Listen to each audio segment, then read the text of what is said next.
Hola, bienvenidos a su primer clase de música por línea. Déjenme explicar el contexto. Yo soy profesor de música en la institución, en el Instituto Tecnológico Superior de Irapuato. Debido a pues lo que ha estado pasando, pues hemos optado otras medidas para seguir la enseñanza. Esta es una de ellas. Entonces, pues, bienvenidos muchachos, bienvenidos a los que descubrieron este video. Entonces, pues, espero sea del agrado. Hoy la clase tratará sobre la historia de la música. Iremos desde el pasado hasta nuestros tiempos y veremos cómo ha estado cambiando. Sin más por agregar, comencemos.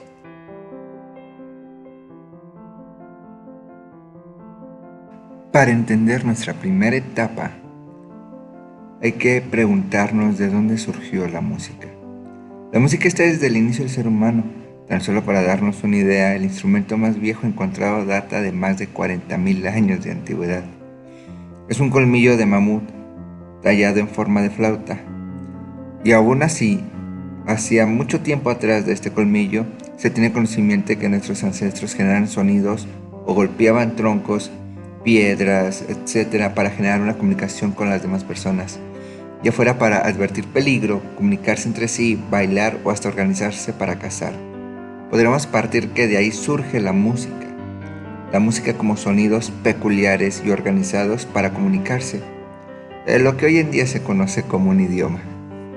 Con esto avanzamos a otras civilizaciones como es Mesopotamia y Egipto, donde la música era utilizada solamente para reyes y dioses. Inclusive en la antigua Grecia, años 700 a.C. al 300 a.C., donde se usaban los sonidos para efectuar la tragedia griega. Esto es como lo que ahora conocemos, algo parecido al teatro. Aquí en Grecia no solamente se usaba ya para reyes o dioses, sino se usaba como espectáculo, al igual que la danza, poesía y otras disciplinas artísticas. Aquí en Grecia cabe resaltar que para ellos era muy importante la música, tanto que la estudiaban, ya que estudiar alguna disciplina artística les daba un cierto valor ante la demás sociedad. Entonces esto es muy importante para nosotros porque ahí fue la primera vez que se puso a estudiar música como tal. Por ejemplo, surgieron los modos griegos, que es lo que actualmente aún seguimos encontrando en canciones, entonces es muy importante.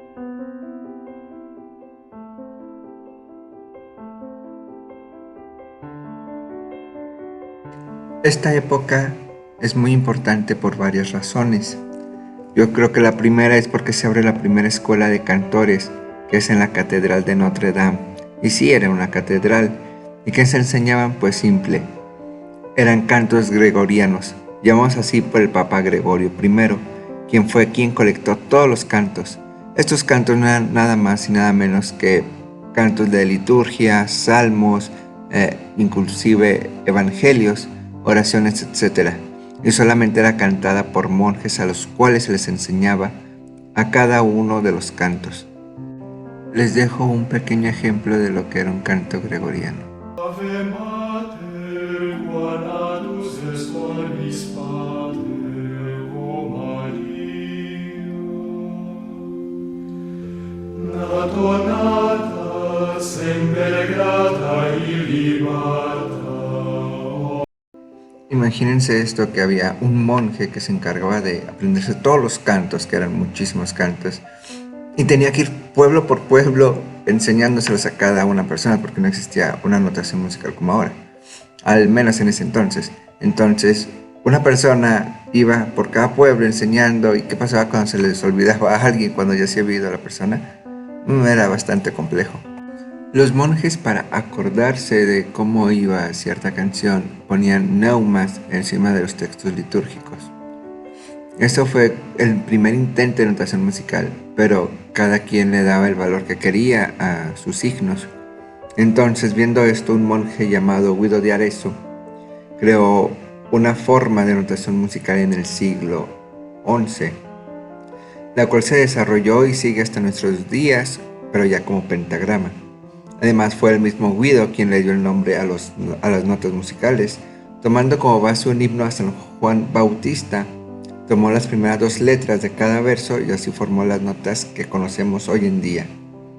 Como último punto, enfatizar que aquí surgieron al final los primeros músicos ambulantes, trovadores, quienes deambulaban del pueblo en pueblo cantando las noticias, así como los juglares, que además de cantar, relataban, bailaban o actuaban.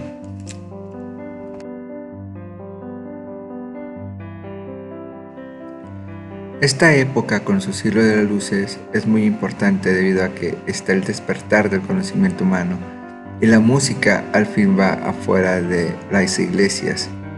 La iglesia le llama a esta música que se toca fuera de ella o música profana. Esta época es muy importante debido a que por fin la música puede ser de carácter público. Esto hace que se puedan concentrar en lo que ellos querían lograr. Por ejemplo, antes de esta época la música instrumental no existía. Sí había instrumentos, pero era para acompañar voz, para acompañar danzas, para acompañar cualquier cosa, pero como solo instrumental no existía hasta esta época.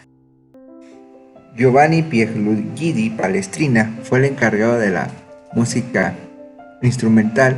Él fue el primero que se enfocó en esta, dando pie a que un grupo de profesores y artistas en Venecia, en Italia, formaran un grupo llamado la Camerata Florentina, la cual se encargó de crear una nueva disciplina que fue la ópera, con Orfeo, estrenada en 1596, y así dando paso a la siguiente etapa.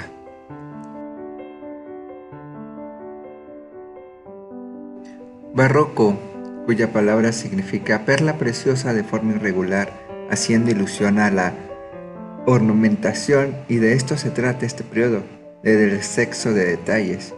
Desde la arquitectura, pintura, hasta la música, estaba todo lleno de detalles. Aquí surgen grandes compositores como Corelli en la ópera, Vivaldi con sus 4 estaciones, Händel y por supuesto Johann Sebastian Bach, quien daría el paso a la fuga, al contrapunto, a la armonía que usamos aún, y hasta tuvo 22 hijos. Para los músicos, Bach es ese músico que nos dio una separación en la historia de la humanidad. Aún sus prácticas se siguen utilizando, e inclusive su muerte es quien marca el final del barroco. La pieza que están escuchando de fondo es de Bach, es un preludio.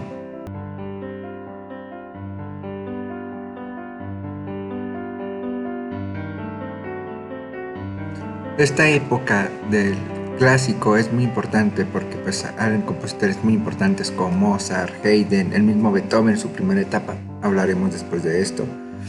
Pero hay algo muy singular que caracteriza a este periodo, que se le denominó por eso clásico. Es porque si tú eras un buen músico y querías vivir cómodamente, tenías que trabajar para la burguesía. La burguesía quería que tocaras un tipo de música específica para sus fiestas, comidas y demás. Entonces limitaban mucho al músico, por lo que la música se hizo cuadrada. Les voy a dar un poquito del ejemplo sobre qué les digo. Por ejemplo, la base de rock suena así. La base de reggaetón suena así. Entonces toda la música clásica sonaba de una misma forma. Escuchen.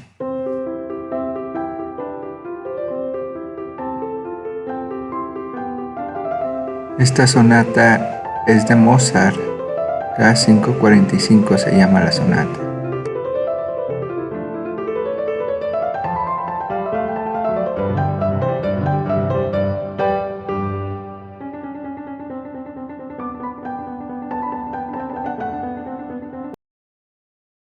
Esta otra es de Haydn, Op 35, sonata en do mayor. Suena similar.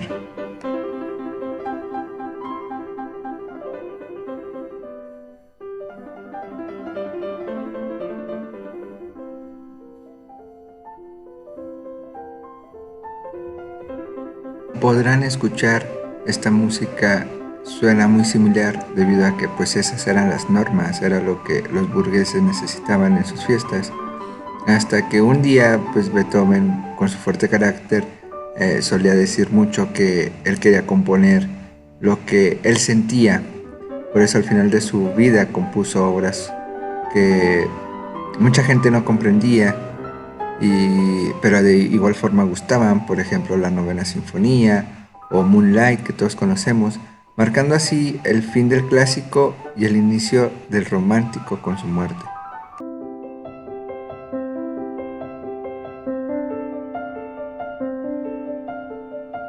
El romanticismo es simple de saber de qué se trata.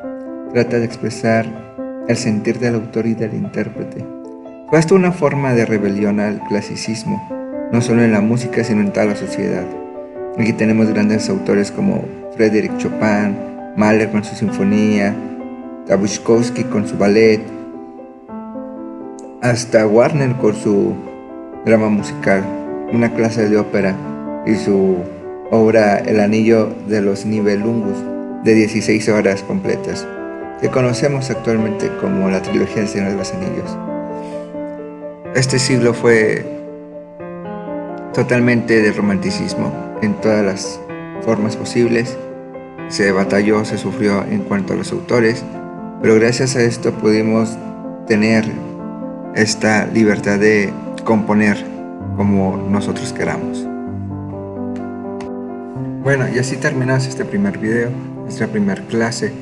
Aún sigue después del siglo XX, que sería del 1900 a los 2000, en donde hay varias cosas, se consideran como nuevas tendencias, que es el impresionismo, expresionismo, las nuevas tendencias como el jazz, el rock y demás, la música electrónica, que no es como la conocemos ahora, empezó de una forma bastante diferente, pero son temas más largos que hay que enfocarse más y creo que por el momento estamos bien hasta aquí. Entonces esto es todo por hoy. Nos vemos en el siguiente video, la siguiente clase. Por favor estudien, véanlos, espero que se les haya hecho entretenido así y nos vemos el siguiente video. Bye.